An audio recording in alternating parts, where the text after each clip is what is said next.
Hey, what is up, punks? My name is FlipLaScript, and 2018 has been a hell of a ride for this channel, and I appreciate every single one of you for that. We started at 3,000 subscribers, and now we're going to finish over 70,000, and that is amazing. And I owe that in part to these Fortnite Creepypastas. I've seen over this year so many different top 10, top 5 creepypasta videos for Fortnite, and I just thought that before this year was out, I would give you a list of my top 5 Fortnite creepypastas in 2018. Side note, a little asterisk, 2 things. Number 1, all of these in this top 5 are by me. They're written by me. All of them are by FlipLaScript. There's nothing from another channel. I honestly don't watch other people's Fortnite creepypastas, and I honestly don't watch many other YouTubers just because I'm so busy making my own content. And the second little asterisk is this isn't a traditional top 5 where number 1 is number 1. No, number 5 can be number 1, number 4 could be number 1, and number 1 could be like number 3. This isn't an objective list. This is just my favorite Fortnite creepypastas, and because I've written them, because I'm the one who made them, they're like my children. I don't really have a favorite. So that being said, let's get started with number 5. Number 5, Red Team Leader. Where would this channel even be without Red Team Leader? After all, it has 11 parts, it has over 2 million video views combined with all 11 parts, and it just holds a special place in my heart. Originally, Red Team Leader was just supposed to be 1 part, maybe 2. I left it open for a sequel, but I never imagined it would get as much traction. I never imagined it would receive fan art. I never imagined really anything about it. It was just supposed to be a traditional creepypasta about a guy who finds something that he shouldn't. And over this year, you guys have proven you guys love Red Team Leader, and that's why it's number 5 on my list. Number 4, this one is a new one. This one is totally different from Red Team Leader. Whereas everyone has seen Red Team Leader, no one has probably seen this one, and I want to give it some love, and that is I Went Camping.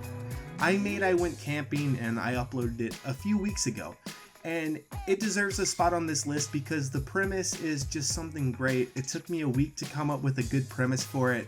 And number 2, I actually did something with it that I haven't done in a while, something that I don't even think number 1 has on my list, and that is I took my time in the editing process. I spaced words out, and not only that, there is a lot of sound effects. There's a lot of Foley things going on with it other than just sound effects, but because of the sound effects and because of the pacing, the space, the music, it just has this eerie atmosphere that not many of my creepypastas possesses. So if you haven't seen I Went Camping yet, please check it out. It is one of the best ones, and it's one of the ones that I'm most proud of.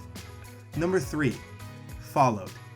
Followed probably holds the best place in my heart just because I co-wrote it. All the other Fortnite creepypastas I've written fully 100% on my own. This one of my best friends, Chris, he came to me with an idea, we collaborated for 2+ days, and thus Followed was born. Chris, if you're watching this, buddy, you're in some creepypastas. I'm paying homage to you. I love you so much, and congratulations on the baby, and I cannot wait to collaborate with you again on another creepypasta. Number 2, we have Alpha. Alpha is one of those creepypastas that I wrote when I was feeling pretty down. I got to thinking about, how doctors treat their patients and how hospitals can kind of be suffocating, and just what kind of an effect does that have on the psyche. And thus Alpha was born. Alpha is probably one of the longer ones that I wrote. I remember when I wrote it and I was finished, my girlfriend looked at me and she said, "Wow, that's over 1,000 words. You usually do 600 words, and it took off." It probably got the most amount of love out of any creepypasta these last 3 months, and I think it definitely deserves it. It deserved the sequel that it got, and Alpha is number 2 on our list.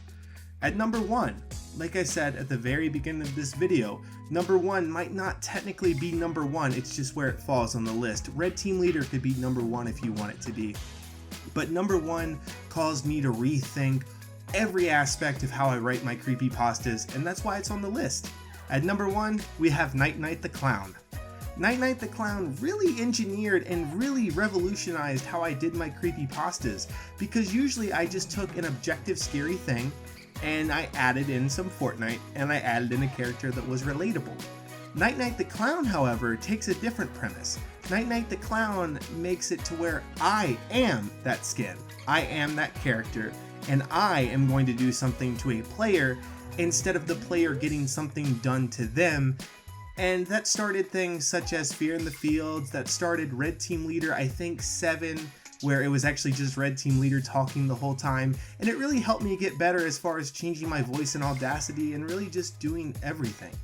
But yeah guys, that was just a short, sweet, and to the point video. These are my top 5 creepypastas that I've done in 2018.